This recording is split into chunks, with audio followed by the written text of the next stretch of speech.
ન્યૂઝમાં આગળ વાત કરીએ તો જસદણ તાલુકાનું અને પંચાળ ભૂમિમાં આવેલું ગેલા સોમનાથનું શિવાલય હર હર ભોલાનાથના નાદ સાથે આજે શ્રાવણ માસનો પ્રારંભ થયો હતો। આજથી ભોલેનાથને પ્રિય એવા પવિત્ર શ્રાવણ માસનો પ્રારંભ થયો છે। ત્યારે 72 વર્ષ બાદ શ્રાવણ માસમાં 5 સોમવારનો સંયોગ થયો છે। ત્યારે ગેલા સોમનાથ શિવાલયોમાં વહેલી સવારથી આરતી અને પૂજા અર્ચના કરવા ભક્તોની લાંબી લાઈનો લાગી હતી। ત્યારે જસદણ શહેરના પ્રત્યેક ખૂણે નાના મોટા અનેક શિવાલયો આવેલા છે। તેમાં પણ શ્રાવણ માસનો શુભારંભ કરવામાં આવ્યો છે। ત્યારે પાંચાળ ભૂમિમાં આવેલું ગેલા સોમનાથ દાદાના દુર્લભ દર્શન કરવા શિવ ભક્તોમાં અનેરો ઉત્સાહ જોવા મળ્યો હતો।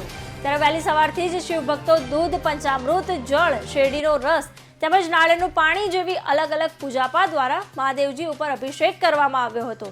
તો શ્રાવણ માસ દરમિયાન ગેલા સોમનાથ મહાદેવના દર્શન કરવા ટ્રસ્ટ દ્વારા અપીલ કરવામાં આવી હતી।